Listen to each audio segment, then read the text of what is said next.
Bismillahirrahmanirrahim. Perkenalkan kami dari kelompok 2, SGAP, Tidak Khairus Salihah. Di sini kami akan mempresentasikan terkait sejarah dinasti Morobitun dan Wahidun. Masuk ke pembahasan yang pertama, yaitu sejarah dinasti Morobitun. Morobitun adalah salah satu dinasti Islam yang berkuasa di Maghribi pada tahun 470 sampai 540 Hijriah atau 1088 sampai 1145 Masehi. Nama Morobitun berkaitan erat dengan nama tempat tinggal mereka yang disebut Ribat, yaitu benteng di mulut Sungai Senegal. Dan dari sini, prajurit-prajurit bentuk Islam yang sederhana dan fundamentalis melalui Sudan Barat. Mereka juga bisa diberi sebutan Al-Mulasimun atau pemakai kerudung sampai menutupi raut wajah.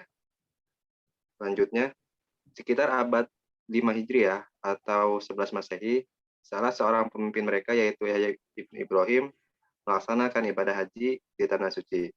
Ia menyadari bahwa pengikutnya masih awam terhadap ilmu pengetahuan agama. Untuk meningkatkan pengetahuan keagamaan mereka, dicarilah seorang yang sanggup melaksanakan tugas tersebut. Nah, berikutnya, menurut Taufikur Rahman, sebab-sebab berdirinya dinasti ini diantaranya adalah yang pertama, timbulnya pertentangan antara kerajaan Ghannah dan Mulatimun yang menimbulkan kekacauan ekonomi. Yang kedua, adanya semangat keagamaan yang menggelora pada diri orang-orang Morobitun. Yang ketiga, adanya keinginan suku-suku di Sahara untuk tetap bernaung di bawah kekhalifahan Abbasiyah. Dan yang terakhir, adanya serangan yang dilancarkan orang Kristen terhadap daerah kekuasaan Islam. Berikutnya akan disampaikan oleh Khairus Salihah.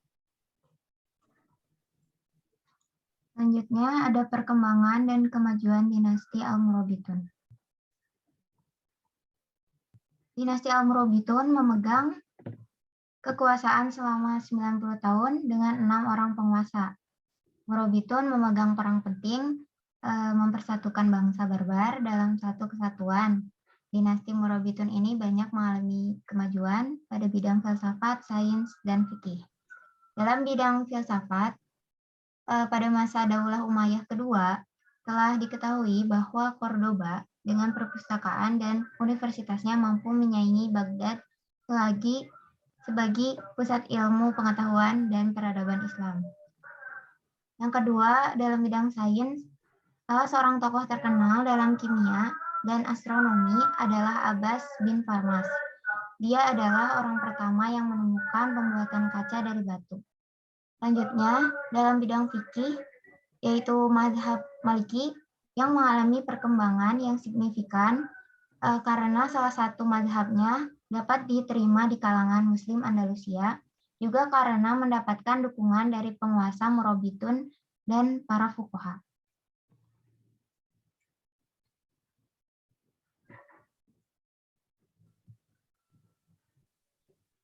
Selanjutnya ada kemunduran dan kehancuran dinasti Morobitun. Pada pertengahan abad ke-12, pemerintahan Al-Morobitun mulai terdesak dan beberapa kesultanan Muslim Spanyol menolak otoritasnya. Hal ini disebabkan oleh perubahan sikap mental mereka, yakni dengan terkondisinya kemewahan yang berlebihan. Perubahan sikap tersebut jelas kelihatan. Dari selama ini mereka keras dalam kehidupan Sahara, menjadi sangat lemah lembut dalam kehidupan Spanyol yang penuh dengan gemerlap kemewahan materi. Selain itu, penguasa-penguasa sesudah Yusuf ibnu Tashfin adalah raja-raja yang lemah. Pada tahun 1143 Masehi, kekuasaan dinasti ini berakhir.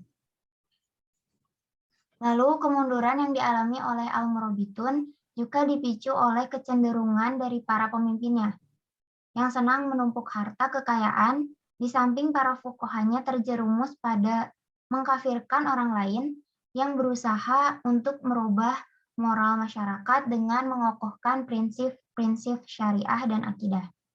Sehingga dapat dirangkum, kehancuran dinasti ini disebabkan oleh yang pertama, lemahnya disiplin tentara dan merajalelanya korupsi melahirkan disintegrasi. Yang kedua, berubahnya watak keras pembawaan barbar menjadi lemah ketika memasuki kehidupan Maroko dan Andalus yang mewah. Yang ketiga, mereka memasuki Andalus ketika kecermelangan intelektual kalangan Arab telah mengganti kesenangan berperang. Yang berikutnya, kontak dengan peradaban yang sedang menurun dan tidak siap mengadakan asimilasi. Yang terakhir, dikalahkan oleh dinasti dari rumpun keluarganya sendiri, yaitu Al-Muwahhidun. Slide selanjutnya akan dibacakan oleh Aulia Hafsah.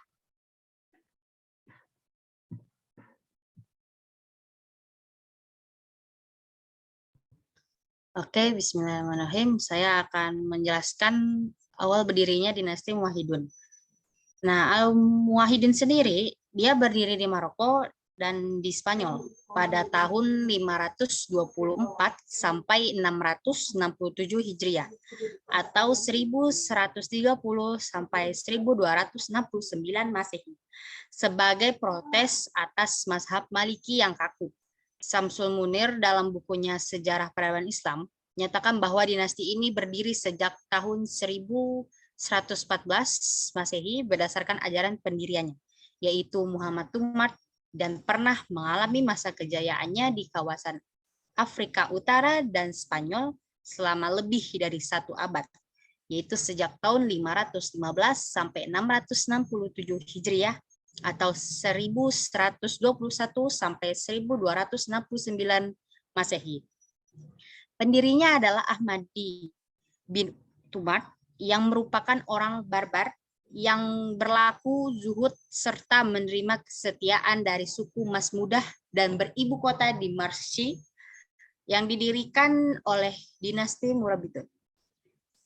Ia adalah ulama besar yang pernah berguru di berbagai pusat ilmu pengetahuan di Spanyol, penganut faham ad-Dahiri dan Baghdad. Menurut Watt, dalam bukunya A History of Islamic Spain, menyatakan bahwa ia juga belajar langsung kepada Imam Al-Ghazali.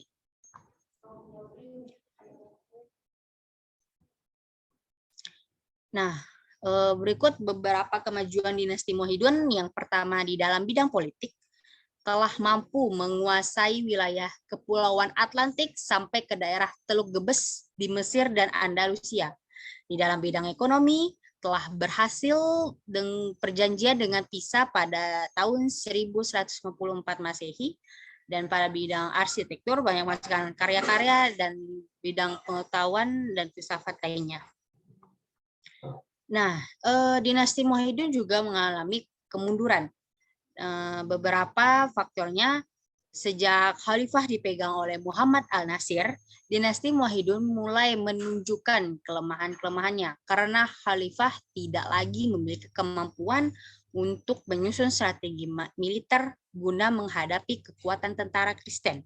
Sehingga dalam pertempuran pasukan Muwahhidun senantiasa mengalami kekalahan. Kekalahan ini tentu membawa derita yang cukup panjang dalam hati khalifah, dan akhirnya ia meninggalkan Andalusia untuk ke Fes, dan Andalusia diserahkan kepada anaknya Abu Ya'qub Yusuf II dengan gelar Al-Muntasir. Nah, faktor yang lainnya disimpulkan. Yang pertama ada perebutan tahta di kalangan keluarga kerajaan, melemahnya kontrol terhadap penguasa daerah. Yang ketiga, mengendurnya tradisi disiplin. Yang keempat, memudarnya keyakinan Ibnu Tumar, bahkan namanya tak disebut lagi dalam dokumen negara. Dan yang terakhir, menguatnya kelompok dan raja-raja Kristen Andalusia dan lain-lain. Oke, mungkin sekian dari kami. Saya serahkan lagi kepada moderator. Noval, dipersilahkan. Oke, mungkin hanya itu yang kelompok 2 yang bisa kami sampaikan. Kurang lebihnya kami mohon maaf, dan apabila ada baiknya diambil yang baiknya. Mungkin hanya ini. Saya akhiri. Wassalamualaikum warahmatullahi wabarakatuh.